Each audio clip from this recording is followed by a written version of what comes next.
लखनऊ में एहतजाज हुआ है। मौलाना यासूब अब्बास की क़यादत में मुजाहिरा हुआ है। दरअसल सऊदी अरब हुकूमत के खिलाफ ये मुजाहिरा किया गया है। जन्नतुल बकी की तामीर नौ का मुतालबा है। कसीर तादाद में उलेमा ने शिरकत की है। हाथों में तख्तिया बैनर लेकर मुजाहिरा किया गया। ये बड़ी खबर आपको बता रही है और ये तस्वीरें भी आप देख रहे हैं। लखनऊ से ये तस्वीरें हैं जहां पर एहतजाज हुआ है मौलाना यासूब अब्बास की क़यादत में।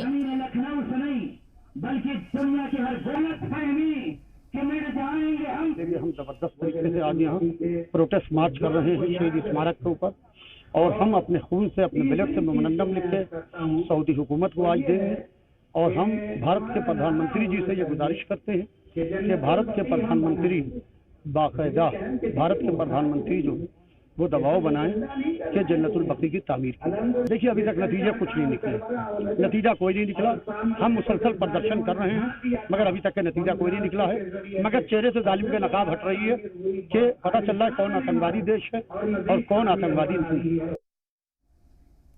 और हमारे नुमाइंदे अमजद खान हमारे साथ मौजूद है, बात करने के लिए उनका रुख करते हैं। अमजद, आपसे समझना चाहेंगे पूरा मामला क्या है?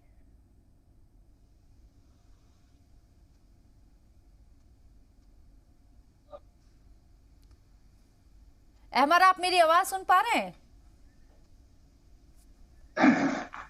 बिल्कुल। देखिए, आज लखनऊ में बड़ा प्रदर्शन हुआ है और मौलाना यासूब अब्बास की जो अगुवाई थी वो प्रदर्शन में हाजिर थी। और ऑल इंडिया शिया पर्सनल लॉ बोर्ड की जानिब से ये 8 शव्वाल को हर साल प्रदर्शन होता है, क्योंकि सऊदी अरब में जो मज़ारे हैं, खासतौर से रसूलुल्लाह सल्लल्लाहु अलैहि वसल्लम की बेटी जनाब फातिमा ज़हरा की मज़ार है, उसकी जो वहाँ पर दोबारा तामीर लेकर मांग है, जो वहाँ पर जन्नतुल बकी का जो कब्रिस्तान है वो बताया जाता है 1926 इस्मार कर दिया गया था, ध्वस्त कर दिया गया।